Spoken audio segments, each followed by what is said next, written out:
Hi hello నమస్తే welcome to debate point. నేను ప్రణయ్ వర్మ. ఈరోజు ప్రధానంగా తెలంగాణ రాష్ట్ర అసెంబ్లీ ఎన్నికల నేపథ్యంలో అన్ని పార్టీలు కూడా ఒక పార్టీపై ఒక పార్టీ బురదలు చల్లేటువంటి ప్రయత్నం చేస్తూ ఉన్నాయి. అండ్ దాంతోపాటుగా ఈరోజు ప్రధాన అంశంగా మనం చూస్తే బీసీలకు సంబంధించినటువంటి అంశాన్ని సీఎం కేసీఆర్ తెరపైకి తీసుకొచ్చినటువంటి సిచ్యువేషన్స్ కనబడుతూ ఉన్నాయి. నిన్న మొన్నటి వరకు కూడా బీజేపీ పార్టీ బీసీలకు పెద్దపీఠం వేస్తూ ఉన్నాం, బీసీల ఐక్యతను పెంచుతూ ఉన్నాం, బీసీలకు సంబంధించి రాష్ట్రంలో బీసీ నాయకత్వాన్ని పెంచేందుకు బీసీ ముఖ్యమంత్రిని చేస్తామంటూ కూడా బీజేపీ పార్టీ చెప్తా ఉంటే, ఈరోజు సీఎం కేసీఆర్ నిన్న జరిగినటువంటి ఒక బహిరంగ సభలో మాట్లాడుతూ 60% ఉన్న బీసీలను ఎందుకు ఓడించాలి, కాంగ్రెస్ పార్టీ చేస్తున్న వైఖరి సరికాదు అంటూ కూడా మండిపడ్డ సిచ్యువేషన్స్ని ఒకసారి మనం చూద్దాం. అండ్ దాంతోపాటుగా అసలు బీఆర్ఎస్ పార్టీ బీసీలకు అన్యాయం జరుగుతుంది అని చెప్పి మాట్లాడుతూ ఉంది. బట్ బీఆర్ఎస్ పార్టీలో ఎంతమందికి బీసీలకు టికెట్లు ఇచ్చారు అన్నటువంటి అంశంతో పాటుగా ఇక బీసీలకు సంబంధించి మరి ఏ పార్టీ ఏ అంశాలను తెరపైకి తీసుకురాబోతా ఉంది, 60% ఉన్న బీసీలకు తెలంగాణ రాష్ట్రంలో వేస్తున్నటువంటి బీజం ఏంటి అన్నటువంటి అంశానికి సంబంధించి ఈరోజు చర్చ కొనసాగబోతా ఉంది. మనతో పాటుగా కాంగ్రెస్ పార్టీ నుంచి సీనియర్ నాయకులు ఆచార్య గారు ఉన్నారు. అండ్ అదేవిధంగా బీజేపీ పార్టీ నుంచి మనతో పాటుగా ప్రేమ్ గాంధీ గారు అండ్ అధికార బీఆర్ఎస్ పార్టీ నుంచి వెంకటేశ్వర్లు గారు మనకు డిబేట్లో అందుబాటులో ఉన్నారు. సో ముందుగా కాంగ్రెస్ పార్టీ నుంచి ఆచార్య గారు, సో కాంగ్రెస్ పార్టీ ఏం చేస్తుంది, బీసీలకు ఎన్ని టికెట్లు కేటాయించింది, దాంతోపాటుగా బీసీలకు ఎటువంటి బీజం వేయబోతా ఉంది, బీసీ 60% ఉన్న బీసీలను ఓడించాలా అన్నటువంటి మాటను సీఎం కేసీఆర్ నిన్న ఒక బహిరంగ సభలో మాట్లాడుతూ అంటూ ఉన్నాడు. దీనికి ఏం సమాధానం ఇస్తారు మీరు?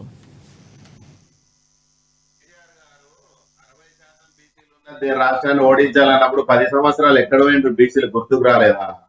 34% స్థానిక సంస్థల్లో రిజర్వేషన్ ఉన్నటువంటి బీసీ రిజర్వేషన్ 22% తగ్గించడం ఎందుకో బీసీల మీద ప్రేమ ఎక్కడ పోయింది మరి? ఆ రోజు గుర్తు రాలేదా?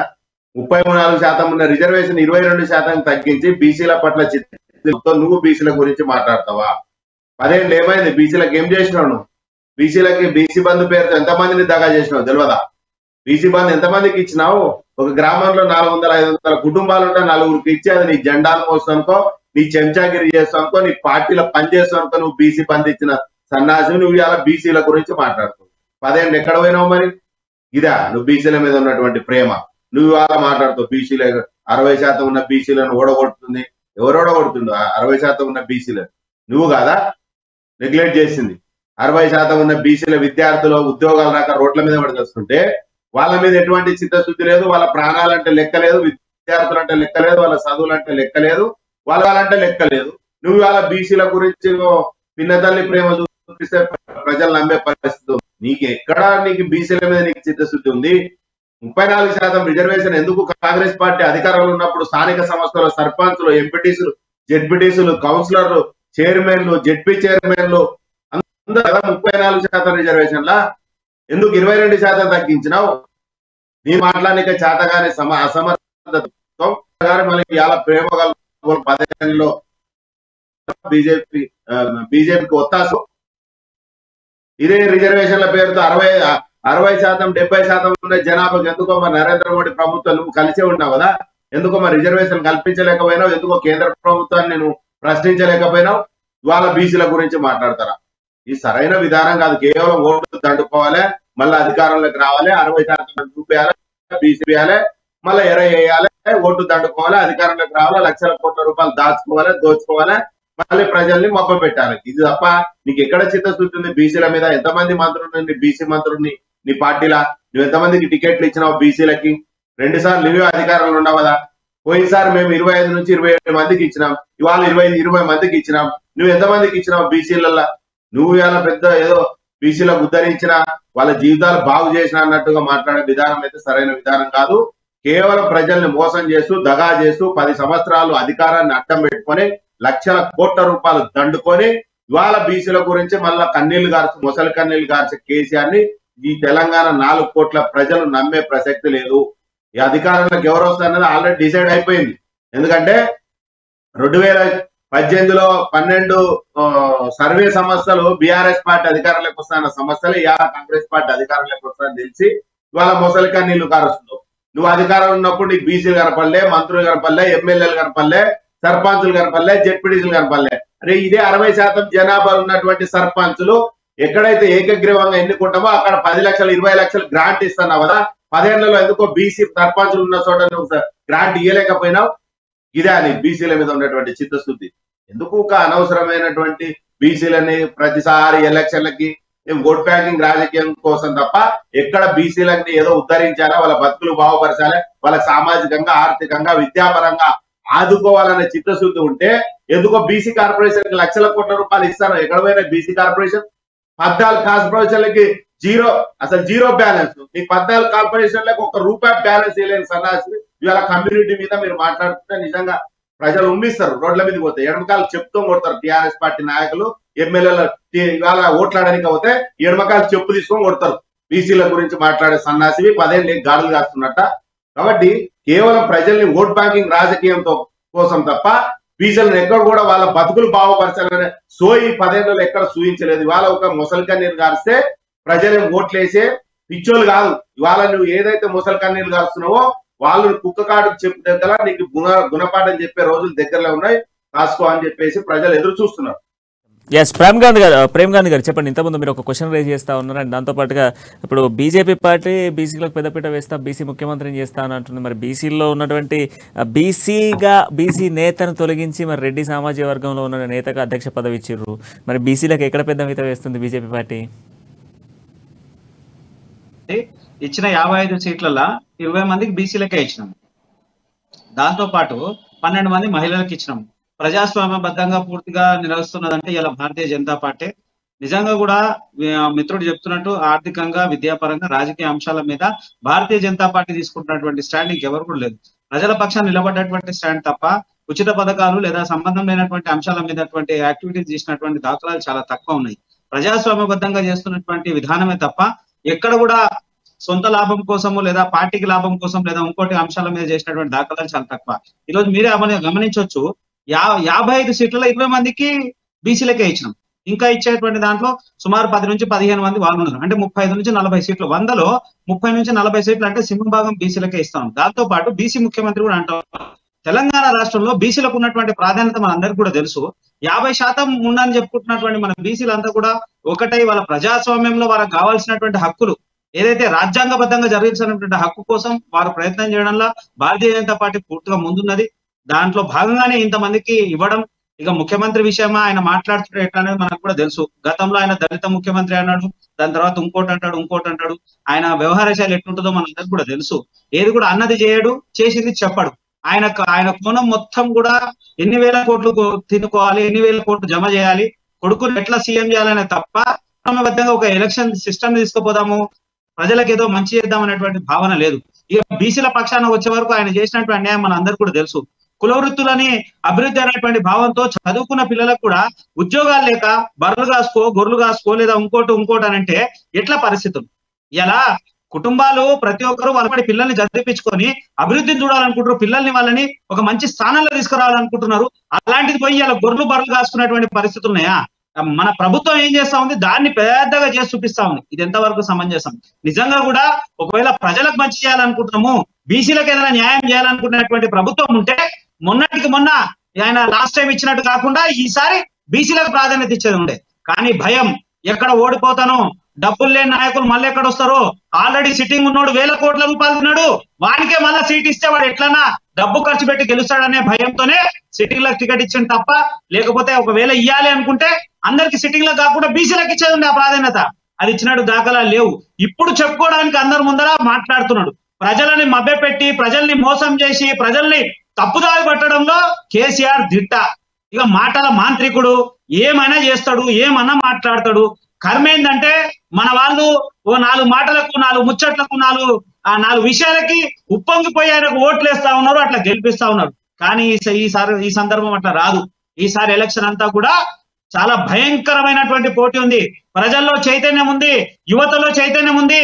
ఆయన ఏమేం చెప్పిండు, ఏమేం వాగ్దానాలు చెప్పిండు, ఏమేం చేయాలో అందరికీ తెలుసు. ఈ రోజు కూడా జరిగినటువంటి సంఘటనల ఏదైతే ప్రభాకర్ రెడ్డి గారి మీద జరిగినటువంటి సంఘటనలు కూడా మనం అబ్జర్వ్ చేస్తా ఉంటే అక్కడ ఉన్నటువంటి ఎవరైతే దాడి చేసిండో, దాడి చేసిన ఆయన కూడా ఏ పార్టీకి సంబంధించినటువంటి వ్యక్తి కూడా కాదని మాకు తెలుస్తా ఉంది. దళిత బంధు ఇవ్వలేదని, లేదా ఆయన దగ్గరకు పోయినప్పుడు ప్రభుత్వ పథకాలకు ఆయనకు అవకాశం ఇవ్వలేదని మనస్తాపం చెందేటువంటి చేసిన దాఖలాలి. ఈ రోజు ఇట్లా కాదు, ప్రతి నియోజకవర్గాలలో ఎంతో మంది బాధితున్నారు. ఆయన దళిత బంధు అంటాడు, దాన్ని సరిగ్గా చేయడు. బీసీ బంధు అన్నాడు, అదేదో కొంత సమయమే పెట్టి ఇచ్చటోళ్ళకే 4 ఇచ్చి, అది కూడా ఆయన పార్టీ కార్యకర్తలకు. ఎవరైతే పార్టీలో ఉన్నటువంటి కార్యకర్తలు లేదా ఎమ్మెల్యేకి అనుచరులు, ఎమ్మెల్యేకి చుట్టాలకు తప్ప సామాన్యుడికి బీసీ బంద్ చేయలేదు, దళిత బంద్ చేయలేదు, ఏ సంక్షేమ పథకాలు రాలేదు. డబుల్ బెడ్రూమ్ విషయంలో కూడా మనం చూస్తా ఉన్నాము. ఎంతో మంది పేదవాళ్ళు రోడ్డు మీదకి వచ్చి మేము సరైన లబ్ధిదారులము, మాకు డబుల్ బెడ్రూమ్ లేదు, మేము రోడ్డు మీద ఉన్నాము, మా పిల్లలు ఇట్లా, మా కుటుంబాలు ఇట్లా, మా పరిస్థితి ఇట్లా అని అంటే కూడా వాళ్ళకు కూడా ఇచ్చినటువంటి దాఖలాలు లేవు. ఈ పథకాలంతా కూడా వాళ్ళ అనుచరులకు, ఎవరైతే ఎమ్మెల్యే ఉంటాడో ఎమ్మెల్యే అనుచరులకు లేదా ఆ పార్టీకి సంబంధించినటువంటి అనుచరులకే తప్ప సామాన్యులకి ఎవ్వడికి కూడా ఏ పథకాలు అందించినటువంటి దాఖలాలు లేవు. కాకపోతే మళ్ళా మాట్లాడతాడు బీసీలు, అది చాలా దారుణమైనటువంటి విషయం. ఒక మాట చెప్పాలంటే అవమానించినట్టే. ఒకవేళ నిజంగా బీసీలు అంతా ఒకటైతే ఈ కేసీఆర్ బతికేందో మనం అందరం కూడా చూస్తాం. దయచేసి ప్రజల పక్షాన మాట్లాడేటువంటి పార్టీలు ఎవరున్నాయంటే భారతీయ జనతా పార్టీ ఉంది. దానికి సాక్ష్యమే 20 మందిని ఇప్పటికీ ఇవ్వడం, 58 స్థానాలలో 20 స్థానాలు ఇవ్వడం, ఇంకా మిగిలినటువంటి మిత్రుడు సీసం వెంకటేశ్వర గారు ఉన్నారు, ఆయనతో మాట్లాడదాం. వెంకటేశ్వర గారు, ఈరోజు కేసీఆర్ ఇచ్చినటువంటి మాటకు సంబంధించి 60% బీసీలను ఓడిద్దామా అన్నదానికి ఇప్పుడు కాంగ్రెస్ మిత్రుడు కావచ్చు, అదేవిధంగా బీజేపీ మిత్రుడు కావచ్చు అనేక ప్రశ్నలు సంధించారు. గతంలో బీసీలకు సంబంధించినటువంటి రిజర్వేషన్ తగ్గింపులకు సంబంధించినటువంటి విషయంలో 34% ఉన్నదాన్ని 22% దించింది కేసీఆర్. అండ్ దాంతోపాటుగా 10 సంవత్సరాలలో ఇప్పటి వరకు బీసీలకు అధికార బీఆర్ఎస్ పార్టీ ఏం చేసింది అన్నటువంటి పాయింట్ని తీసుకొస్తా ఉన్నారు. అండ్ మళ్ళీ అధికారంలోకి వస్తే మీ దాంట్లో ఎంతమంది బీసీలు మీరు పెట్టారు, ఈ రోజు ఎంతమంది బీసీలు ఎమ్మెల్యే అభ్యర్థులుగా ఉన్నారు, కొత్త వాళ్ళకు అవకాశం కల్పించకుండా కూడా బీసీలు వస్తే ఎక్కడ పార్టీలకు సంబంధించినటువంటి చేరికలు జరుగుతాయో, ఎక్కడ మనకు ధనబలం లేకుండా పోతుందో అన్నటువంటి ఆలోచనతో కేసీఆర్ ఈరోజు బీసీలకు చిన్న చూపు చూస్తున్నాడని చెప్పేసి ఇరు పార్టీలు చెప్తా ఉన్నాయి. దీనికి ఏ సమాధానం చెప్తారు?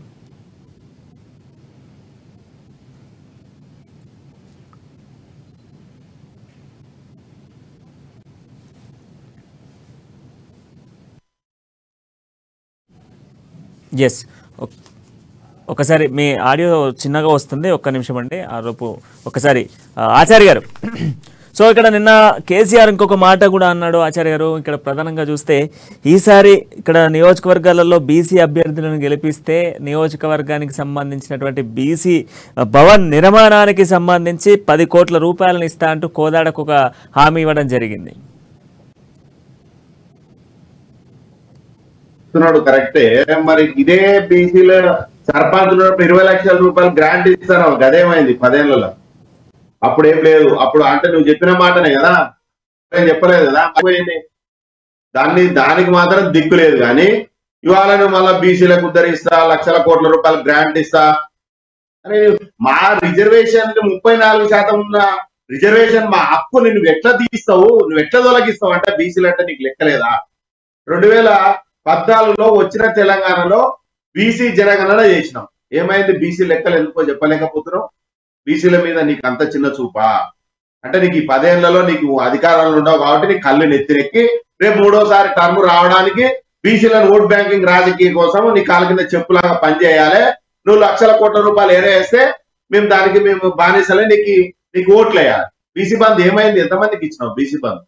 అంటే లక్ష రూపాయలు బీసీ బంద్. 60% ఉన్న జనాభాని నువ్వే చెప్తున్నావు.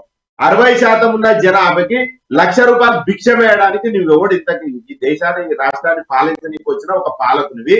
నువ్వు ఒక కమ్యూనిటీకి ఒకలాగా మేలు చేస్తావు, ఇంకో కమ్యూనిటీకి ఇంకోలాగా మేలు చేస్తావు. 60% ఉన్న జనాభాకి నువ్వు ₹1,00,000 ఇస్తా అంటున్నావు. ఆ ₹1,00,000 కూడా 400 కుటుంబాలు ఉంటే 400 కుటుంబాలకు ఇవ్వాలి. అది పథకం అంటే. గతంలో ఇందిరమ్మ ఇల్లు గిట్టనే ఇచ్చినామా? 400 మంది అప్లై చేసుకుంటే 4గురికే ఇచ్చినామా? 100 మంది అప్లై చేసుకుంటే 500 మందికి ఇచ్చినటువంటి ఇతర కాంగ్రెస్ పార్టీ. మీరు వాళ్ళ బీసీల మీద ప్రేమ ఉడకబోసినట్టు, ఈ 10 ఏళ్లలో ఉద్ధరించినట్టు, ఈ ఎందుకో కార్పొరేషన్ లో రూపాయి కూడా దమ్మిడి పైసా కూడా లేదు. ఎందుకో బీసీ కార్పొరేషన్ ఎత్తిపాడేసినావు కదా. 14 కార్పొరేషన్లకి నిల్ బ్యాలెన్స్ అంటే ఇంకా ఈ 10 ఏళ్లలో ఈయన ఏ కమ్యూనిటీని ఆయన ఉద్ధరించిండు? ఇవాళ ప్రజల్లో బీసీ అనే ఒక మాట మాట్లాడితే ఎడమకాలు చెప్తూ కొడతారు మొత్తం. బీఆర్ఎస్ మిత్రుడు మనకు అందుబాటులో ఉన్నారు, బీఆర్ఎస్ మిత్రుడితో ఒక్కసారి మాట్లాడదాం. ఎస్ వెంకటేశ్వర్ గారు చెప్పండి. ఇంకో ఏంటంటే మన ఇప్పుడు 75 సంవత్సరాలు 76 సంవత్సరాలు బీజేపీ కాంగ్రెస్ ఏం సార్. మరి ఆ రోజు బీసీ వాళ్ళకు గుర్తురాలేదు సార్, ఈ రోజు గుర్తొస్తుందా బీసీ నినాదం అనేది? దీన్ని పార్లమెంట్ లో బీసీ బిల్ పెట్టాలి. ఇప్పుడు ఉన్న ఎవరైతే అన్ని పార్టీల ముఖ్యమంత్రులు అయితేంది, మినిస్టర్లు అయితేంది, ఎమ్మెల్యే అయితేంది, బీసీ యొక్క పార్లమెంట్ బిల్లు పెట్టి పాస్ చేస్తే 100% 60% 100% సీట్లు ఇవ్వడం జరుగుతుంది సార్. ఫస్ట్ ఆఫ్ ఆల్ 70 సంవత్సరాలు 76 చేసిన కాంగ్రెస్ పార్టీ అయితేంది, బీజేపీ పార్టీ అయితేంది, ఈ 10 సంవత్సరాల డెవలప్మెంట్ భారతదేశంలోనే ఈరోజు కేసీఆర్ ను ప్రతి ఒక్క స్టేట్ చూస్తుంది సార్. మా స్టేట్ కూడా ఈ విధంగా కావాలని అన్ని పథకాలు సంక్షేమ పథకాలు ఎన్నో తీసుకొచ్చారు ఈరోజు మన కేసీఆర్ గారు. మరి ఈ రోజు సామాన్యునికి ఒక సన్నకారు రైతుకైతేంది, చిన్నకారు రైతుకైతే సార్, నేను కూడా ఒక సన్నకారు అయితే సార్. నేను ఆ రోజుల్లో ఎరువులు కొనంటే ప్రాబ్లం ఉండేది. 24 hours కరెంట్ ఇస్తుంది ఈ రోజు మన కేసీఆర్ గారు. ఆ రోజు కరెంటు బిల్లు కూడా కట్టే పరిస్థితి సార్ ఆ రోజు మాది. ఈ రోజు ఇంత మంచి డెవలప్మెంట్ జరుగుతుంది మన కేసీఆర్ గారు. బీసీ విషయం వచ్చే వరకే 100% అందరం అడుగుదాం. ఆ బీసీ ఒక ఎన్ని సీట్లు కావాలో కొట్లాడి తెచ్చుకుందాం సార్. బీసీ కూడా ఈ రోజు ఇన్ని సంవత్సరాలు చేసిర్రు, ఇన్ని సంవత్సరాలు చేసిన వాళ్ళకు బీసీ నినాదం ఈ రోజు వచ్చిందా సార్? వెంకటేశ్వర్ గారు, బీసీ నినాదం ఈ రోజు వచ్చింది అన్న మాట తీసుకొస్తే 2014లో జనగణన జరిపారు కేసీఆర్. తెలంగాణ రాష్ట్రం ఏర్పడిన తర్వాత జనగణన జరిపిన తర్వాత బీసీలు ఎంతమంది ఉన్నారు అన్నటువంటి ఒక లెక్కను మొత్తం తీసిండు. బట్ ఈ లెక్కను మాత్రం ఇంతవరకు ఎప్పుడు కూడా అనౌన్స్ చేయలేదు. ఎందుకు ఆ అనౌన్స్మెంట్ చేయకుండానే ఇప్పుడు తీసుకొస్తున్న పథకాలు ఎంతమంది ఏ కులానికి సంబంధించిన వాళ్ళు ఉన్నారు, ఏ కులంలో ఎంత క్యాడర్లు ఉన్నారు, ఎంత పెరిగింది అన్నటువంటి ఆలోచనతోనే పథకాలు తీసుకొస్తున్నాడు అన్నటువంటి ఆలోచన అందరిలో వస్తుంది. ఎందుకు ప్రకటించలేకపోతున్నాడు? ఆ సర్వే చేస్తే ఎంతమంది బీసీలో ఇప్పుడు క్లారిటీగా 60% మంది బీసీలు ఉన్నారని చెప్పగలుగుతున్నాడు సీఎం కేసీఆర్. బట్ బీజేపీ మాత్రం 50-55% అని చెప్పగలుగుతుంది. కాంగ్రెస్ కూడా ఒక 50%-55% అని చెప్పగలుగుతుంది. కానీ కేసీఆర్ మాత్రం 60% అని కరాఖండగా చెప్పగలుగుతున్నాడు. ఆల్రెడీ కేసీఆర్ గారు దాన్ని ముందుకు తీసుకెళ్లాలి. ఈ రోజు బీసీ వాళ్ళకి అన్ని రంగాలు కూడా కార్పొరేషన్లు అయితే సార్ అన్నింటిలో న్యాయం చేస్తుంది కదా సార్. మనకు ఈ యొక్క కార్పొరేషన్ లో చూసుకుంటే కూడా ఎగ్జాంపుల్ సార్, మా బోడుప్పలో కూడా బీసీ ఎస్సీ వాళ్ళకి ఎన్నో సీట్లు ఇచ్చారు సార్. కనీసం పరిజ్ఞానం ఉండి మాట్లాడండి. బీసీ కార్పొరేషన్ లో ఎక్కడ పైసలు ఉన్నాయి? ఎవరు చెప్పారు బీసీ కార్పొరేషన్ లో పైసలు ఉన్నాయి? ఈ రోజు పల్లె రవికుమార్ గారు సార్ ఒకటి గౌడ కార్పొరేషన్ కు ఆచార్య గారు ఈ రోజు పల్లె రవి గౌడ కార్పొరేషన్ చెప్పండి. బీసీ కార్పొరేషన్ మొత్తం ఎత్తేసి 14 కార్పొరేషన్ నీల్ బ్యాలెన్స్ అంటే 10 ఏళ్ళు అయింది. మీరు ఇవాళ ఏం చెప్తారు? 14 కార్పొరేషన్ లో నీల్ బ్యాలెన్స్. మీరు మళ్ళీ బీసీ కార్పొరేషన్ కి ఏదో లక్షల కోట్ల రూపాయలు ఇచ్చినా, ఎరువులు ఇచ్చినా, ఎంతుండే 1800 రూపాయలు ఉన్న యూరియా డిఏపి, 900 ఉన్న యూరియా డిఏపి అలా 2000 రూపాయలు పెట్టి అమ్ముతున్నాడు. నువ్వు ఇవాళ మళ్ళీ బీసీలకు ఉద్ధరించిన ఎరువుల మీద అని చెప్తున్నావు. ఎక్కడవా బీసీ బంధు? ఎక్కడవా 600 కుటుంబాలు ఉంటే నువ్వు 5 మందికి ఇస్తావా? కాంగ్రెస్ ప్రభుత్వం కార్పొరేషన్ రద్దు చేస్తే కూడా మన కేసీఆర్ గారు కార్పొరేషన్ స్టార్ట్ చేసి అందరికి చేస్తున్నారు సార్. అన్ని కులాలు చేస్తున్నారు కార్పొరేషన్లు. ST corporation, BC corporation, ST corporation, ప్రతి ఒక్క కార్పొరేషన్ భవన్ పెట్టారు సార్. బహుమార్పులకు ఇచ్చినావు. నువ్వు బీసీలను ఇక్కడ 34% రిజర్వేషన్ మాకెందుకు 22% తగ్గించినారు బీఆర్ఎస్ పార్టీ? అది చెప్పు నువ్వు నాకు సమానం. 34% స్థానిక సంస్థల్లో ఉన్నటువంటి రిజర్వేషన్ ని 22 తగ్గించిన వల్ల దాని మీద అంటే బీసీల మీద చిత్తశుద్ధి ఉందా? నువ్వు ఆ బీసీల గురించి మాట్లాడేది. మరి ఈ 10 ఏళ్లలో ఏమైనా బీసీలు కళ్ళు కనపడలేదా? ఇవాళ ఎలక్షన్లు వచ్చినా కాబట్టి కళ్ళు కనపడినాయి. 60% బీసీలు పథకాలు లేవు, ఏం లేవు. మళ్ళీ ఎరువుల గురించి మాట్లాడతావు. ఎరువుల గురించి 800 ఉన్న డిఏపి 2000 రూపాయలు పెట్టి అమ్ముతున్నావు. నువ్వు ఎరువుల మీద ఏదో పెద్ద తగ్గించిన అన్నట్టు మాట్లాడుతున్నావు. మీరు ఇలా బీసీలను ఉద్ధరించినారా? ఏ గ్రామానికి వెళ్తావు? ఎంతమంది బీసీలు ఉన్నాయి? ఎంతమందికి డబుల్ బెడ్రూమ్ ఇండ్లు ఇచ్చినావు బీసీలకి? 60% నువ్వే చెప్తావు కదా. ఆచార్య ఆయన ఒక పాయింట్ తీసుకొస్తున్నాడు. గౌడ సమాజానికి సంబంధించి ఆయన ఒక పాయింట్ చెప్తున్నాడు. చెప్పండి వెంకటేశ్వర్ గారు. సార్ ఒకటి ఈ రోజు మా గౌడ సమాజం కాంగ్రెస్ పార్టీ వాళ్ళు గౌడ కార్పొరేషన్ రద్దు చేసారు సార్. మళ్ళీ ఈ రోజు మా గౌరవ ముఖ్యమంత్రి గారు ఈ రోజు పల్లె రవికుమార్ గారు ఈ రోజు కార్పొరేషన్ చైర్మన్ సార్. ఈ రోజు నిధులు ఇచ్చి ఈ రోజు 50-100 కోట్లు ఇచ్చి ఈ రోజు కార్పొరేషన్ మళ్ళీ పునరుద్ధరణ చేశారు సార్. మళ్ళీ ఈ రోజు కేసీఆర్ గారు అన్ని కార్పొరేషన్లు, ఎస్టీ కార్పొరేషన్ ఏంది, బీసీ కార్పొరేషన్ ఏంది, మళ్ళీ అట్లే ఒక 5-6 కార్పొరేషన్లు చేశారు సార్. ఈ రోజు అన్ని బంద్ చేసి మళ్ళీ రీఓపెన్ చేశారు సార్ కార్పొరేషన్. ఈ రోజు కాంగ్రెస్ ప్రభుత్వంలో దాన్ని మొత్తం దోసుకొని తిన్నారు సార్. అది మొత్తం అప్పుడు కార్పొరేషన్ మొత్తము దాంట్లో పైసలు లేని కార్పొరేషన్ ఉంటే ఉండకూడదు.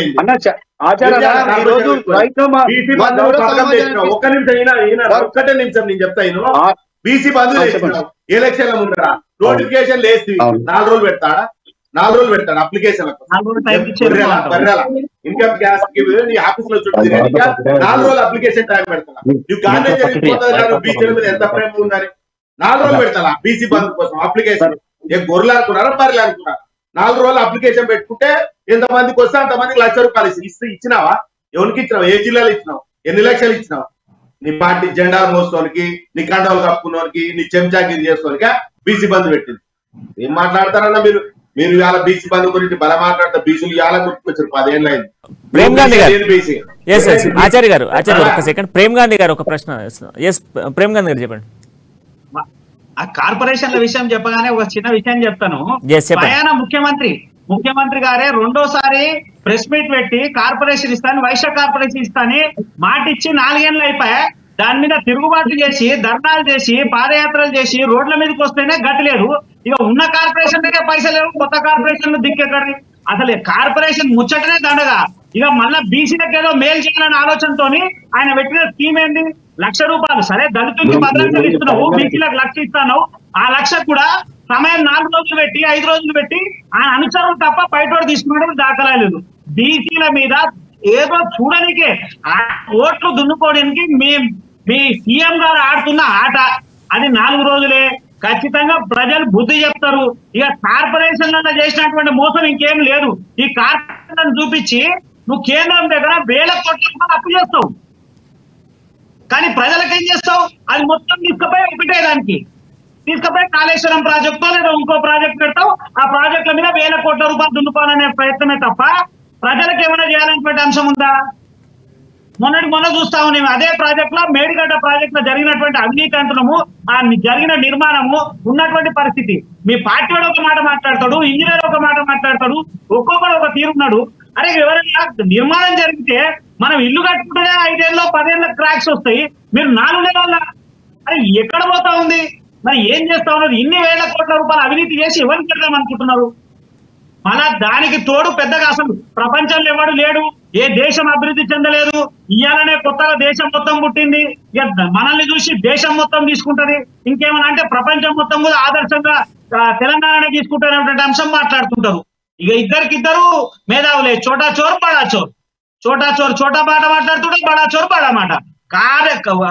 ఎలక్షన్ రాగానే ప్రజల్ని ఎట్లా మోసం చేయాలి, వాళ్ళని ఎట్లా మభ్య పెట్టాలి, ఏదో ఒకటి చెప్పాలి. నిజంగా కూడా బీసీల మీద ఉంటే మొన్న టికెట్లు ఇచ్చేటప్పుడు సరైన వాళ్ళకి బీసీలకు ఇచ్చేది ఉండే కదా. మీ పార్టీలు ఎంతమంది లేరు? ఉద్యమకారులు ఎంతమంది లేరు? తెలంగాణ ఉద్యమంలో ప్రాణం తీసుకున్న వాళ్ళు ఎంతమంది బీసీలు లేరు? ఎవరికన్నా ఇచ్చినా ఒక బీసీ కన్నా కొన్ని నామినేటెడ్ పదవులను సరైన బీసీలకు ఇచ్చినా మళ్ళీ మీ బీసీలో ఉన్నటువంటి వ్యక్తులు అవినీతికి పాల్పడితే వాడిని జరిపి నిజమైనటువంటి వేరే బీసీలకు ఇచ్చేది ఉండే. దానికి లేదు. అధికార దాహం, అధికారం ఎక్కడ పోతుంది, ఏమైపోతుందో, నేను మళ్ళా సీట్ ఉంటుందో నాకు లేదో, ఆయనతో ముఖ్యమంత్రి కాకపోతే అధికారం లేకపోతే నేను నా కుటుంబం మొత్తం ఫ్యామిలీ ప్యాకేజ్ గా లేడ లోపలికి పోతామనే భయమే తప్ప ప్రజలకు మంచి చేయాలనేటువంటి ఆలోచన ఎక్కడన్నా ఉందా? నిజంగా ఆలోచన ఉంటే ఎవరు చేయడు కదా. ఒకవేళ ఏదైనా పథకం అమలు చేస్తే నువ్వు నిజంగా బీసీలకు చేసేది ఉంటే ఎలక్షన్ కన్నా ముందు కాకుండా ముందు ఇచ్చేసి 1 నెలనో 2 నెలలో సమయం ఇచ్చి మీరు అప్లై చేస్తే అప్లై చేస్తారు. ఆ లబ్ధిదారులను చూసి నువ్వు చేయాలి. 3 రోజులు. ప్రేమ్ గాంధీ గారు ఒక్క నిమిషం. ఒకసారి వెంకటేశ్వర్ గారు, ఇప్పుడు ఎన్నికల సమయంలో బీసీలకు సంబంధించినటువంటి అంశాన్ని కేసీఆర్ మాట్లాడడాన్ని ఇతర పార్టీలు కూడా మండిపడుతున్నాయి. బట్ నిన్న కేసీఆర్ మాట్లాడిన మాటల్లో కాంగ్రెస్ పార్టీని మొత్తం కాంట్రవర్సీ చేసే మాట్లాడడం. కాంగ్రెస్ పార్టీ ఏదో బీసీలకు చిన్న చూపు చూస్తూ ఉంది, గతంలో బీసీలకు ఎటువంటి హామీలు ఇవ్వలేదు, ఇటువంటి హామీలు ఇవ్వనటువంటి కాంగ్రెస్ పార్టీ ఈరోజు ఎన్నో చెప్తా ఉంది. బీసీ బిడ్డను ఓడియాలా, బీసీ బిడ్డలను ఓడించేందుకు ఏముంటుంది అని చెప్పేసి మాట్లాడుతున్నాం. ఇంకొక మాట ఏంటి అని అంటే 60% ఉన్న బీసీలో ఒకటై మల్లయ్య యాదవ్ను గెలిపించాలి అంటే కోదాడ నియోజకవర్గానికి సంబంధించి నిన్న మాట్లాడుతూ భారీ మెజారిటీతో గెలిపించాలా, విద్యార్థులు నిరుద్యోగులు అందరూ ఏకమై గెలిపిస్తే బీసీ భవన్ నిర్మించి ఇస్తానని హామీ ఇచ్చిన కేసీఆర్ అని చెప్పేసి ఈరోజు మనం చూస్తూ ఉన్నాం. సో బీసీ భవన్కు విద్యార్థులకు నిరుద్యోగులకు ఏం సంబంధం సార్? ఇప్పుడు అన్న బ్రదర్ ఏం చెప్పిండంటే ఇది బీసీ బంధు అనేది సార్ అది నిరంతరం ప్రక్రియ సార్. అది మొన్న ఎలక్షన్ కోడ్ వచ్చింది కాబట్టి బంద్ చేశారు సార్. ఒకటి బీసీ బంధు సంబంధించి ఆచార్య గారు నిరంతర ప్రక్రియ అన్నోడు 4 రోజులు ఎవరు పెట్టాడు అప్లికేషన్? నిరంతరం ప్రక్రియ సార్, నిరంతరం ప్రక్రియ ఆల్రెడీ ముఖ్యమంత్రి చెప్పారు. ఆల్రెడీ అన్నప్పుడు 4 రోజుల నిరంతర ప్రక్రియ ఒక సెకండ్ నిరంతర ప్రక్రియకు సంబంధించి బీసీ బంధు దళిత బంధు నెక్స్ట్ పాయింట్ అదే మనం ఆ పాయింట్ కి వెళ్దాము. ఒక్కసారి ఇప్పుడు ఈ బీసీ బంధుకు సంబంధించి మాట్లాడుతున్నాం. బీసీ బంధు అనేది ఎన్నికలకు ఒక నెల రోజుల ముందు వచ్చినటువంటి స్కీము. ఈ స్కీమ్ కి సంబంధించి ఎంతమంది లబ్ధిదారులు ఉన్నారు అనే దానిపైన లిస్టుకు సంబంధించి కూడా మనం చర్చిద్దాం. ఎస్ చెప్పండి వెంకటేశ్వర్ గారు. సార్ మేము ఈ రోజు తెలంగాణ ఈ రోజు సస్యశ్యామలం సార్. ఆంధ్ర పోయినప్పుడు సార్ ఒకసారి మేము తెలంగాణ కూడా ఈ విధంగా కావాలని కోరుకున్నా సార్. నేను చిన్నప్పుడు నేను వ్యవసాయం చేసిన సార్. నేను కూడా నాగల్ దున్యాను. చెప్తున్నా సార్, నేను ఆంధ్ర స్థాయిలో ఈరోజు తెలంగాణ డెవలప్మెంట్ అవుతుంది సార్. వాటర్ విషయం వచ్చే వరకు మాత్రం సార్ ఇది 100% వాస్తవం సార్. తెలంగాణ వచ్చినాకనే మన అందరు రైతులలో ఆనందం సార్. 100% చెప్తున్నా. ఈ రోజు రైతులు సంతోషం ఉన్నారంటే దట్ ఈస్ కేసీఆర్ వచ్చినాకనే మన తెలంగాణ వచ్చినాకనే బాగుపడుతున్నాం సార్. ఇప్పటికి ఆల్రెడీ ఎంత డెవలప్మెంట్ సార్ హైదరాబాద్. ఇప్పుడు ప్రపంచంలో ఎన్నో కంట్రీలు పోయొచ్చా నేను. ఈ రోజు మనం ఏ కంట్రీ ఆ కంట్రీ కూడా పనికిరాదు. ఈ రోజు హైదరాబాద్ అట్లుంది సార్. ఈ రోజు ఎక్సలెంట్ సార్. ఈ రోజు డెవలప్మెంట్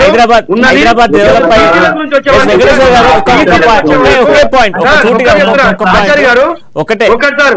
ఎవరైనా సార్ బీసీలకు పార్లమెంట్ లో బిల్లు పెట్టాలి, 60% 60 సీట్లు వచ్చే కార్యక్రమం ఎవరైనా చేయాలి, కొట్లాడు అంతే సార్ విషయంలో. సో డెవలప్ అయింది అని చెప్తున్నారు కదా. ఒక పాయింట్ నేను ఒక పాయింట్ మీకు పర్సనల్ గా రేజ్ చేస్తున్నా. ఈ పాయింట్ ని ఇప్పుడు మీరు వెంకటేశ్వర్ గారు మీ ఇంటి ముందు నుంచి కరెక్ట్ గా రైట్ ఒక 50 మీటర్స్ 100 మీటర్ డిస్టెన్స్ లో మీ ఇంటి పక్కన ఒక కెనాల్ ఉన్నది, మూసీ కెనాల్. పక్కన రోడ్డు స్టార్ట్ చేసి ఎన్ని రోజులు అవుతుంది? ఆ కెనాల్ కాడ నుంచి బోడుప్పల్ పోయే రోడ్డుకు ఎన్ని రోజుల నుంచి నిర్మాణ దశలో ఉంది? ఆ బ్రిడ్జ్ పడిందా? అక్కడ దాటుకుని పోయే వాళ్ళకు ఒక వర్షం పడితే ఎంత ఇబ్బంది అవుతుంది? ఒకసారి డెవలప్ జరిగిందని చెప్తున్నారు కదా, ఎంత డెవలప్ జరిగింది ఆ రోడ్డు? మీ ఇంటి దగ్గరే ఉన్నదా? ఈ రోజు బోడుప్పల్ కార్పొరేషన్ లో గత 50 సంవత్సరాల సమస్య ఈ రోజు 20 కోట్లు పెట్టి రాచెరు నుంచి శుద్ధకుంట వరకు జరిగింది సార్. అక్కడ ఆ కాంట్రాక్టర్ నిర్లక్ష్యం వల్ల అంతా తప్పించి ఆల్రెడీ కమిషన్ పిలిచి చేయడం జరిగింది. ఆ వర్క్ కూడా ఎమినెంట్ లో స్టార్ట్ అవుతుంది సార్. అది ఓన్లీ కాంట్రాక్టర్ ప్రాబ్లం సార్. మీకు టైం కు కమిషన్ అది మాత్రం ఉత్తర సార్, వేస్ట్. అది కమిషన్ పక్క పెట్టండి, అవసరం లేదు సార్. కమిషన్ మనకు అవసరం లేదు. మాకు ప్రజలే ముఖ్యము, డెవలప్మెంటే ముఖ్యం సార్. మాది ఒక బోడుప్పల్ ఈ రోజు బ్రహ్మాండంగా 150 కోట్లు పెట్టి డెవలప్మెంట్ చేసుకుంటాం సార్. ఈ రోజు ఒకప్పుడు బోడుప్పల్ వేరు, ఈ రోజు బోడుప్పల్ వేరు సార్. ఈ రోజు ప్రెసెంట్ ఈ రోజు నా డివిజన్ లో చెప్తున్నాను సార్. 20 కోట్లు పెట్టి ఈ రోజు నాలుగు సమస్య గత 40 ఏళ్ళు లేని సమస్య ఈ రోజు తీర్చుకున్నాం సార్. మేము మా గౌరవ కార్మిక శాఖ మంత్రి మల్లారెడ్డి సార్ ఆధ్వర్యంలో, మా మేయర్ సామల బుచ్చిరెడ్డి ఆధ్వర్యంలో, మా యొక్క కార్పొరేట్లు అందరూ టోటల్ చేస్తున్నాం సార్ డెవలప్మెంట్. ఈ రోజు 150 కోట్లతో డెవలప్మెంట్ చేసుకున్నాం సార్ బోడుప్పల్ కార్పొరేషన్. నిర్లక్ష్యము అది కూడా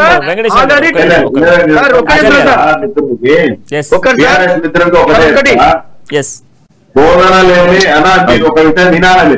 బోధన లేని వేదనలు అని చెప్పేసి ఈనాడు దినపత్రికలో వచ్చింది.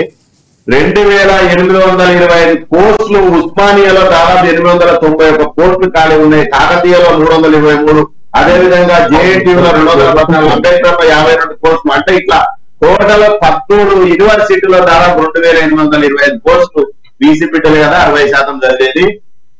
టీచర్ లేని కాలేజీల్లో ఎట్లా విద్య అందుతుంది? ఆ పిల్లలకి ఎట్లా చదువుకోవాలి, ఎట్లా పాస్ కావాలి, ఎట్లా ఉద్యోగాలు రావాలి?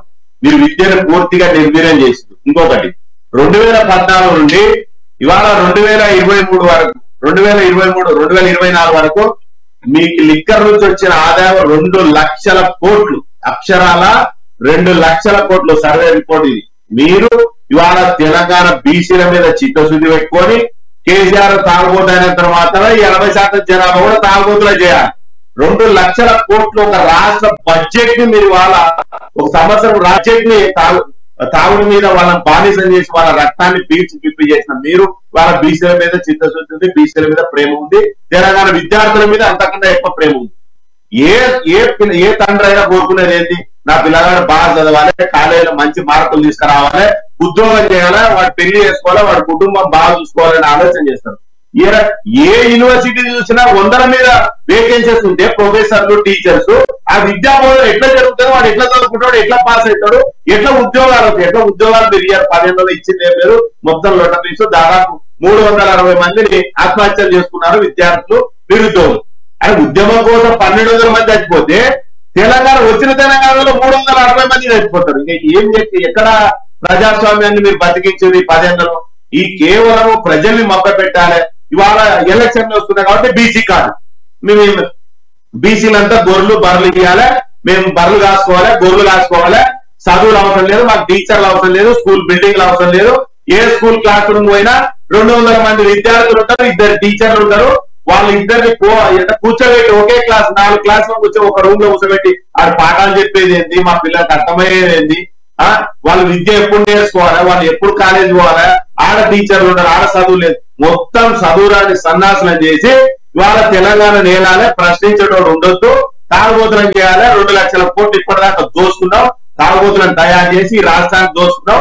మళ్ళీ మళ్ళీ బీసీ కార్డు పట్టుకొని ఇక బీసీలని ఉద్ధరిస్తా, ఇన్ని కోట్ల రూపాయల ఫండ్ ఇస్తా. ఏమైంది 10 ఏళ్ళలో బీసీలను ఏం గుర్తు రాలేదా? ఇవాళ ఎలక్షన్లు వస్తున్నాయి కాబట్టి బీసీలు అని మాట్లాడుతారు. ఇదే బీసీలు ఎడమకాలు చెప్పుకో కొడతారు, ఇదే కాన్స్టిట్యూన్సీ లేకపోతారు. మీరు మాట్లాడతారు బీసీల గురించి. 10 ఏళ్లలో మాకున్న రిజర్వేషన్, మాకున్న హక్కుని 34% రిజర్వేషన్ స్థానిక సంస్థలు ఉన్నది పీకి పాడేసి 22% రిజర్వేషన్ పెట్టి సర్పంచులని లాస్ చేసిరు, ఎంపీటీసీలలో లాస్ చేసిరు, జెడ్పీటీసీలను లాస్ చేసిరు, జెడ్పీ చైర్మన్ లాస్ చేసిరు. మాకున్న హక్కు రాజకీయంగా ఉన్నటువంటి రిజర్వేషన్ తుంగలో దొక్కి నువ్వు ఎలా బీసీలో ఉద్ధరిస్తావా? కాబట్టి కేవలం బీసీ కార్డు మేము గుర్తు ఎలక్షన్లు వస్తున్నాయి, మేము బీసీలో ఉద్ధరిస్తాము, ఎలక్షన్ మేము జాబులు ఇస్తాము, ఎలక్షన్స్ వస్తున్నాయి 60% జనాభా. ఏమైంది 60%? నిమిషం ఆచార్య గారు, ఒక్క సెకండ్. ఎస్ ప్రేమ్ గాంధీ గారు చెప్పండి. ముందుగా మన టిఆర్ఎస్ పార్టీ మిత్రులకు ఒక విషయం చెప్పాలి. ఆయన నిజంగా కూడా ఏమైనా బీసీలకు చేయాలనేటువంటి భావన ఉంటుంటే కేసీఆర్ కి 9 సంవత్సరాల పాలనప్పుడు గుర్తు రాలేదు.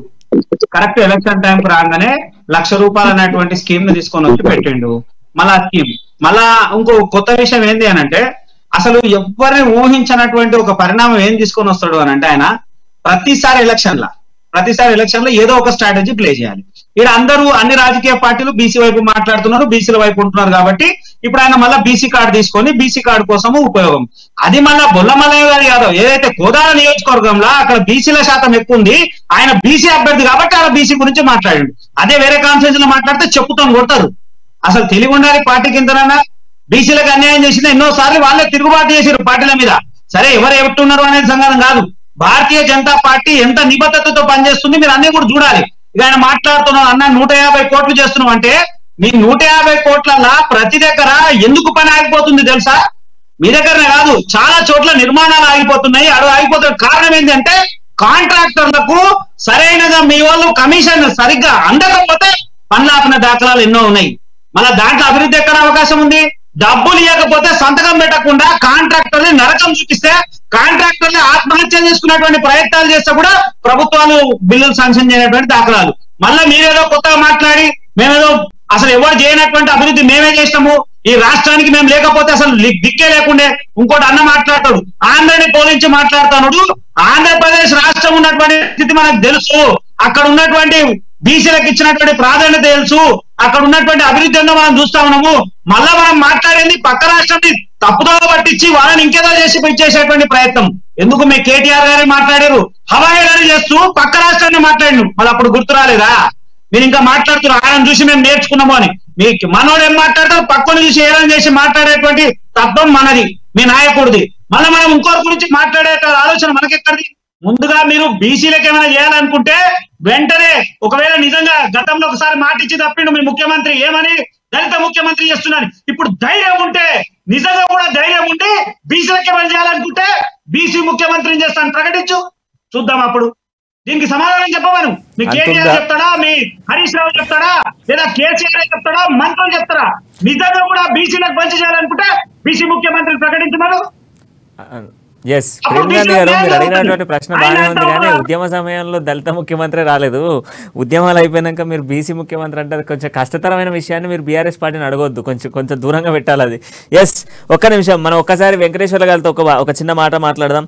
గతంలో హుజరాబాద్ ఎన్నికల సమయంలో బీసీ మన ఏదైతే దళిత బంధు అనేటువంటి ఒక స్కీమ్ని తీసుకురావడం జరిగింది. ఆ స్కీమ్ తర్వాత ఇప్పుడు మనకు రాష్ట్ర వ్యాప్తంగా జరగబోతున్నటువంటి అసెంబ్లీ ఎన్నికల నేపథ్యంలో ఇప్పుడు బీసీ బంధు అనేటువంటి పథకాన్ని తీసుకొచ్చిండు. 60% ఉన్నటువంటి బీసీ బంద్కు సంబంధించి లబ్ధిదారులకు సంబంధించినటువంటి విషయంలో కూడా ఒక క్లారిటీ మెన్షన్ చేస్తూ ఉంది బీఆర్ఎస్ పార్టీ. ఇతర బీఆర్ఎస్ పార్టీ ఇంప్లిమెంట్ చేసిన ఏ ఒక్క పథకంలో లబ్ధిదారుడు 50,000 రూపాయల కన్నా ఎక్కువ లబ్ధి పొందినట్లయితే ఈ యొక్క బీసీ బంధుకు సంబంధించినటువంటి పథకం లబ్ధిలో ఉండదు అన్నటువంటి పథకంలో మీ పథకంలో మెన్షన్ చేశారు. ఇది ఎంతవరకు కరెక్టు? ఒకవేళ ఆరోగ్యశ్రీ ఇంప్లిమెంట్ చేసుకోవచ్చు, దాంట్లో 1,00,000 2 లక్షలు ఖర్చు కావచ్చు, ఆయనకు ఎలిజిబిలిటీ లేదంటున్నారు. లేదా కళ్యాణ లక్ష్మి వచ్చిన వాళ్ళకి ఎలిజిబిలిటీ లేదంటున్నారు, ఇంకేదో పథకం మీద వచ్చిన వాళ్ళకి ఎలిజిబిలిటీ లేదంటున్నారు. 60% ఉన్న బీసీలకు మీరు తీసుకొచ్చినటువంటి బీసీ బంధు ఏ విధంగా ఉపయోగపడుతుంది వెంకటేశ్వర గారు? సార్ ఇప్పుడైతే మేము 100% అయితే ఇప్పుడు మినిమం కొన్ని వేల మంది లక్షల మంది బీసీ పథకం అయితేంది, ప్లస్ రైతు బంధువు అయితేంది, ఇది ఇంకోటి సార్ మన దళిత బంధువు అయితే చాలా మంది అయితే ప్రజలు పొందిరే సార్. నిరుద్యోగులు అనుకో మా కొన్ని విషయాలు అన్ని షాపులు పెట్టుకున్నారు, ఎన్నో సమస్యలు తీర్చుకున్నారు సార్ మన తెలంగాణ రాష్ట్రం ఏర్పడ్డాక. ఒకటి సార్, ఇంకోటి ఏంటంటే ఇప్పుడు అన్ని వర్గాలు కలపబోతుండు ముఖ్యమంత్రి గారు అన్ని వర్గాలను. ఇప్పుడు ఒక్క వర్గం అనే సమస్య లేదు సార్. ఇప్పుడు అదే మరి అదే ముఖ్యమంత్రిని మరి ప్రతి ఒక్క కాన్స్టిట్యూన్స్ లో వేలాది లక్షల మెజార్టీ ఎందుకు ఇస్తున్నారు సార్? మంచి పని చేస్తున్నాయని ఇస్తున్నారు కదా సార్ ప్రజలు. ఎస్టీ బీసీ అన్ని వర్గాలు ఓట్లు వేస్తున్నారు కదా సార్. ఒక బీసీ వాళ్ళు వేస్తే గెలవరు కదా సార్, ఒక ఎస్టీ వస్తే కాదు కదా సార్. అన్ని కులాలు కలపకపోతేనే అతను వినేస్తారు సార్ అన్ని వర్గాలను. ఒక మీరు బీసీ గురించి మాట్లాడుతున్నారు కాబట్టి నాది ఒక్కటే విన్నపం సార్, ఫస్ట్ మీరు ధైర్యం దమ్ముంటే పార్లమెంట్ పెట్టండి సార్, బీసీ బిల్ పెట్టండి. అప్పుడు మనకు బాగా చెప్తే 60 సీట్లు వస్తాయి సార్. ఏ పార్టీ మనం ఆడుకోవాల్సిన అవసరం లేదాడ సార్. ఒకటి చెప్తున్నా సార్, మీరు ఏమన్నానండి అన్న ఆచార్య సార్. ఒకటి నేను చూస్తున్నా సార్, 76 సంవత్సరాలు చూస్తున్నా సార్. తెలంగాణ వచ్చినాకనే ఏ భారతీయ జనతా పార్టీ చేయలేదు, ఏ కాంగ్రెస్ పార్టీ చేయలేదు సార్. 100% తెలంగాణ ఏర్పడ్డాకనే మన తెలంగాణ స్టేట్ ముందంజలో పోతున్నది. ఇంకా 5 years మన ముఖ్యమంత్రి పెద్ద ఎత్తున బ్రహ్మాండ మెజార్టీ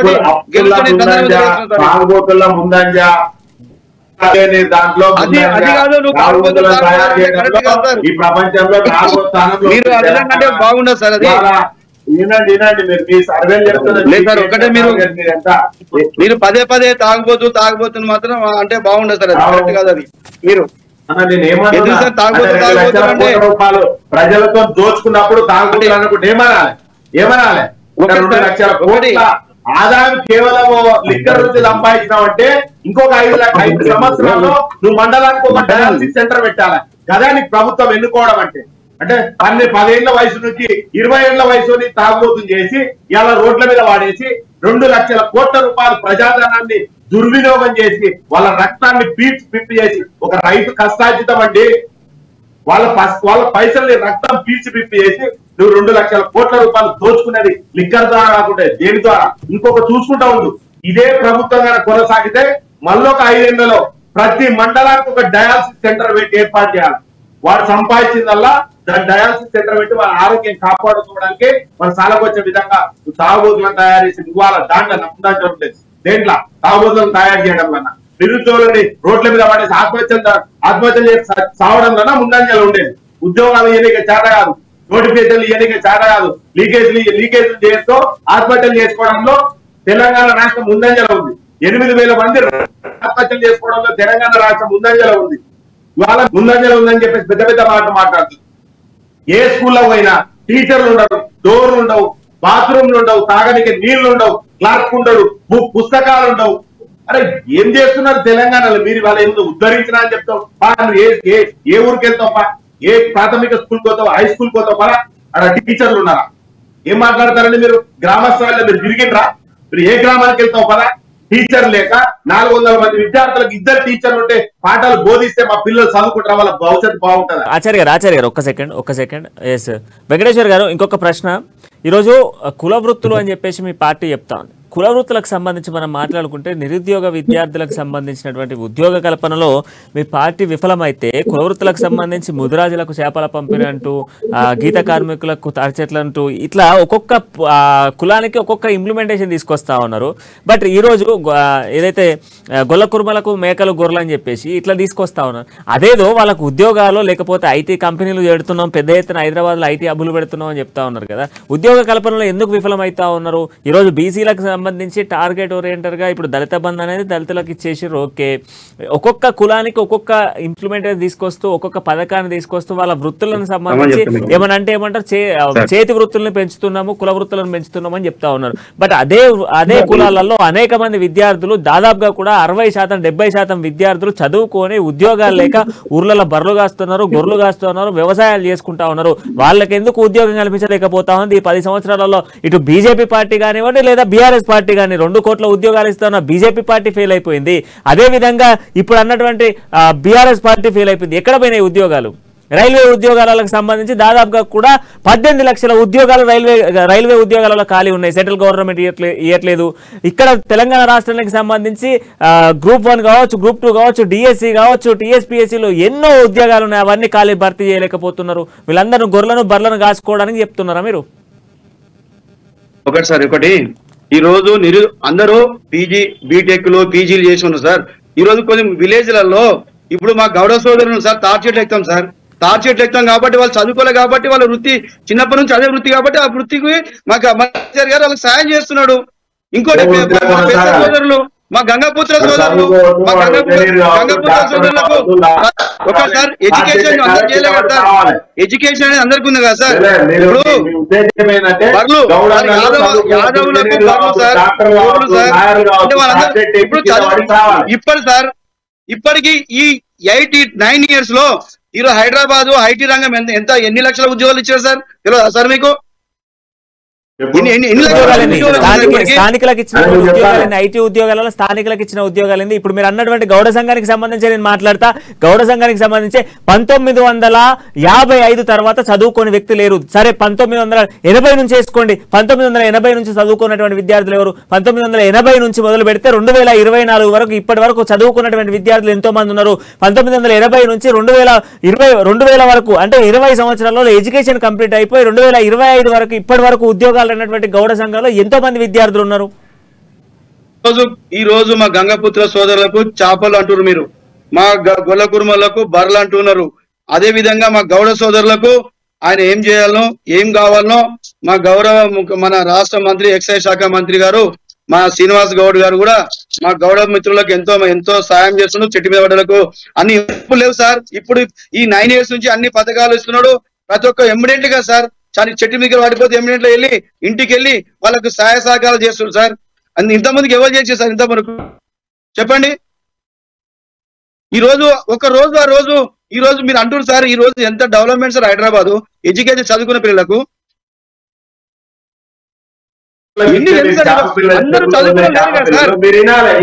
ఒక నిమిషం వినాలి ప్లీజ్, నేను చెప్తున్నా వినాలి. చెప్పండి. చెరువులు అయితే మీరు 1,00,000 చేపలు ఉండాల్సినటువంటి ఒక DCM లో కేవలం 20,000 చేప పిల్లలు దాంట్లో వేసి 1,00,000 చేప పిల్లలకు బిల్లులు ఎత్తి 2,000 కోట్ల రూపాయల స్కామ్ చేసినటువంటి తలసాని శ్రీనివాస్ యాదవ్ ఇవాళ మీరు వాళ్ళ గురించి మన చేప పిల్లల గురించి మాట్లాడతారు. ఎందుకు మీరు చేప పిల్లలు ఒక డ్రమ్ములో ఒక చెరువులో చేప పిల్లలు వదలాలంటే ఒక MRO, MPDO, లీగల్ మెట్రాలజీ, అదేవిధంగా మత్స్యశాఖకు సంబంధించిన ఏడీ గారు ఇంతమంది అధికారులను మేనేజ్ చేసి కాంట్రాక్టర్లు ఒక బండికి DCM కి 50,000 రూపాయలు లంచం ఇచ్చి 1,00,000 చేప పిల్లలు రావాల్సినటువంటి DCM లో కేవలం 20,000 చేప పిల్లలు, అవి కూడా మంచి జాతికి చెందినవి కాకుండా ఎక్కడో ఆంధ్రలో చేప పిల్లలు పట్టుకొచ్చి ఇక్కడ చెరువులో వదిలిపెట్టి లక్షల కోట్ల రూపాయలు దండుకున్నది గంగపుత్రులను మోసం చేసినటువంటి దుర్మార్గమైనటువంటి ప్రభుత్వం మీరు వాళ్ళ గంగపుత్రుల గురించి మాట్లాడతారా? ఏ గంగపుత్రుడు చేప పిల్లలు వస్తే లక్షల కోట్ల రూపాయలు సంపాదించుకున్నాడు?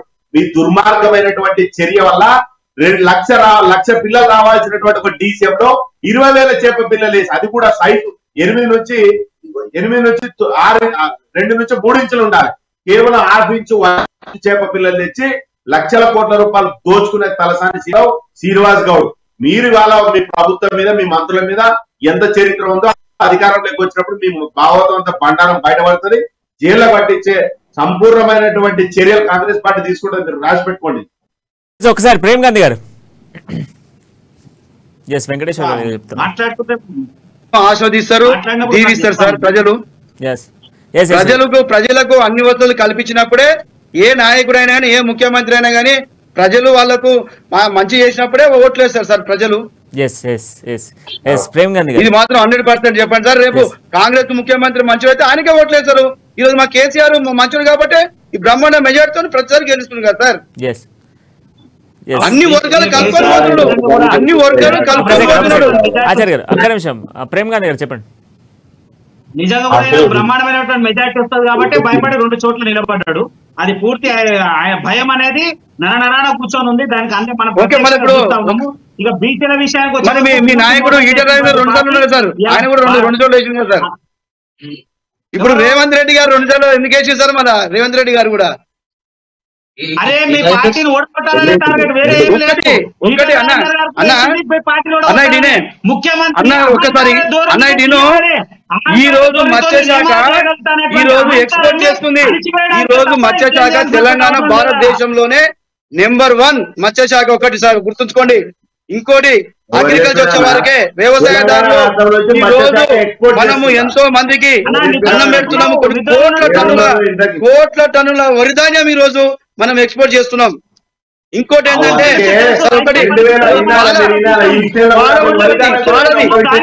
నెంబర్ 1 పాలు పెద్ద ఎత్తున తెలంగాణ రాష్ట్రము పాల ఉత్పత్తిలో నెంబర్ 1 స్టేట్ భారతదేశంలోనే. మత్స్యశాఖ ఒక్క సెకండ్ ఒకరి తర్వాత ఒకరు మాట్లాడు, కన్ఫ్యూజ్ అవుతా ఉన్నారు మొత్తం. ఆడియో బయట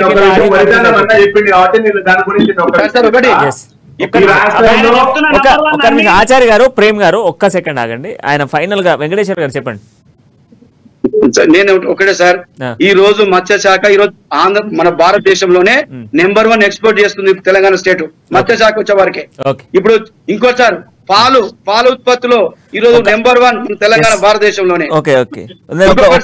ఈ రోజు రైతులు ఒక రోజు రైతుకు అన్నం లేని రోజు తెలంగాణ. ఈ రోజు కొన్ని కోట్ల టన్నుల వరి ధాన్యాన్ని మన పక్క దేశాలకు కూడా ఎక్స్పోర్ట్ చేస్తున్నాం sir. That is Telangana, that is KCR sir.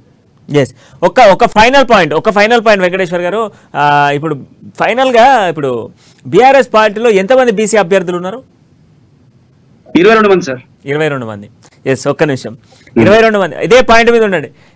Prem Gandhi గారు, మీ బీజేపీ పార్టీలో బీసీ క్యాండిడేట్లు ఎందరండి? అంటే ఈ రోజు వచ్చింది బీజేపీ ఈ రోజు అంటుంది. అదే ఆల్రెడీ ప్రకటించారు, వాళ్ళు కూడా కొందరు ప్రకటించారు. 20 మందిని ప్రకటించినాము. తర్వాత ఇంకో మిగిలిన దాంట్లో సుమారు 15 నుంచి 16 మంది, అంటే ఆల్ మోర్ దాన్ 35 మెంబర్స్. ఆచార్య గారు 20 మంది. సో ఇంకో 19 సీట్లు ఖాళీ ఉన్నట్టున్నాయి మీ వాటిలలో కూడా ఒక 10 మంది వేసుకోవచ్చా? So list of the list లో ఉన్న మాత్రం మరి అన్న బీఆర్ఎస్ పార్టీ మాత్రం ఇప్పుడు క్లారిటీ ఇవ్వండి.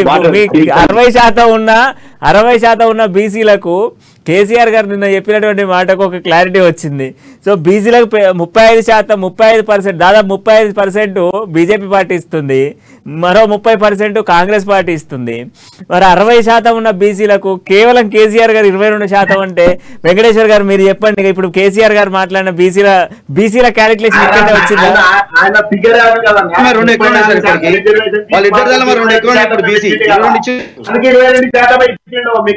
ఖాళీగానే ఉన్నాయి, ఇంకా సగం ఖాళీగానే ఉన్నాయి. ఒక్కటి సార్, నేను ఒకటి సార్, ఆచార్య గారు ఈ రోజు కాంగ్రెస్ పార్టీలో ఇప్పుడు సార్ ఒకటి, ఈ రోజు మా నాయకుడు ఒకడే, ముఖ్యమంత్రి ఆయనే. మీ కాంగ్రెస్ పార్టీ ఇప్పుడే కొట్టాడుకుంటారు, గెలవ ముందుగా కొట్టాడుకుంటారు.